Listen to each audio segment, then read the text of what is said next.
Assalamualaikum warahmatullahi wabarakatuh. Perkenalkan, nama saya Marlianti Wardati dari kelas G Fakultas Ilmu Komputer, jurusan S1 Informatika. Di sini saya ingin menyampaikan terkait pemberantasan anti korupsi. Untuk awalnya, sebenarnya korupsi itu apa sih? Nah, istilah korupsi itu berasal dari bahasa Latin corrumpere, corruptio, atau corruptus. Korup itu berarti busuk, palsu, suap. Itu menurut KBBI pada tahun 1991.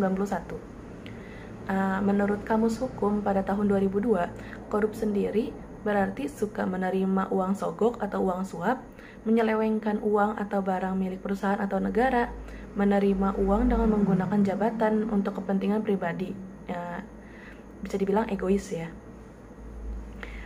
Menurut The Webster Dictionary, korup sendiri berarti kebejatan, ketidakjujuran, tidak bermoral, dan penyimpangan dari kesucian atau kejujuran itu sendiri. Perlu kita ketahui bahwa korupsi itu adalah tindakan yang sangat berbahaya, karena dampaknya itu sangat buruk, entah bagi negara, entah bagi rakyat lainnya. Karena itu tindakan egois untuk mencapai keinginan diri sendiri, untuk mencapai suatu mungkin posisi atau jabatan. Akibat-akibat dari kejahatan koruptor itu sendiri adalah ada banyak sekali. Yang pertama, pelayanan publik tak kunjung membaik, yang ada semakin memburuk dan memburuk. Pelayanan kesehatan dan pendidikan yang semakin mahal, masyarakat semakin banyak yang hidup di bawah garis kemiskinan, pajak yang besarannya terus meningkat, dan biaya sosial korupsi itu sendiri. Kita sebagai anti korupsi bisa mencegahnya, melakukan beberapa usaha untuk mencegah korupsi itu sendiri. Seperti contoh, yang pertama melakukan tindakan preventif, lalu melakukan edukasi sedini mungkin soal korupsi, anti korupsi sendiri. Lalu juga kita melakukan pengembalian uang negara. Lalu setelahnya pengawasan melekat pada pemerintah maupun orang-orang di sekitar itu sendiri agar tindakan korupsi itu tidak terjadi. Lalu kita juga bisa mensosialisasikan penyuluhan anti korupsi pada orang-orang di sekitar kita, teman-teman kita, keluarga kita sendiri, dan semuanya. Lalu juga sistem pengawasan di negara itu juga mesti diperbaikin. Lalu juga untuk sistem perizinan juga dipermudah. Sebenarnya tujuan untuk mencegah korupsi itu tuh apa sih? Tentunya untuk mencegah hal-hal yang buruk tadi, yang sempat saya sebutkan tadi, untuk tidak terjadi atau tidak terus-menerus terjadi.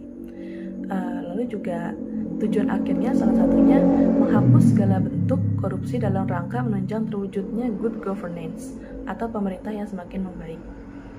Lalu juga biasanya ada sasaran-sasaran tertentu seperti menurunnya perbuatan korupsi, akan lebih baik lagi jika berhenti total, lalu menurunnya jumlah kerugian finansial maupun sosial, meningkatnya penyelesaian tindak lanjut kasus-kasus yang berindikasi korupsi itu sendiri, meningkatnya partisipasi masyarakat dalam menginformasikan perbuatan korupsi.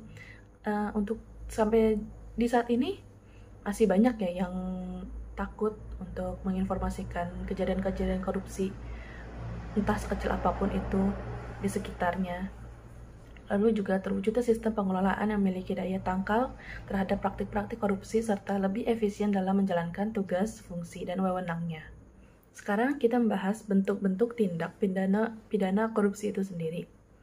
Sebenarnya ada 30 bentuk atau jenis tindak pidana korupsi yang dirumuskan dari 13 pasal dalam Undang-Undang Nomor 31 Tahun 1999 dan Undang-Undang Nomor 20 Tahun 2001. Lalu kemudian 30 bentuk atau jenis tindak pidana korupsi tadi itu dikelompokkan menjadi 7 kelompok. Jadi lebih sedikit tapi isinya masih sama.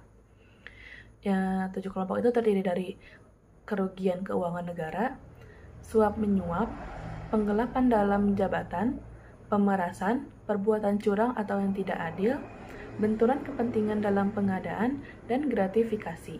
Dan sebetulnya sebagai contoh, kita bisa menjadikan beberapa negara sebagai role model Sebagai contoh, negara yang hampir tidak ada korupsi sama sekali, bahkan kebohongan pun dalam suatu jabatan hampir tidak ada. Seperti Denmark, Finlandia, Norwegia, dan Swedia. Kita juga sebagai pejuang anti korupsi harus memiliki nilai-nilai anti korupsi sendiri yang meliputi yang pertama kejujuran, yang kedua kepedulian, yang ketiga kemandirian, yang keempat kedisiplinan, yang kelima bertanggung jawab, yang ketujuh kerja keras, lalu kesederhanaan, keberanian, dan keadilan. Sekian dari saya soal penyuluhan anti korupsi ini. Kurang lebihnya mohon maaf. Wassalamualaikum warahmatullahi wabarakatuh.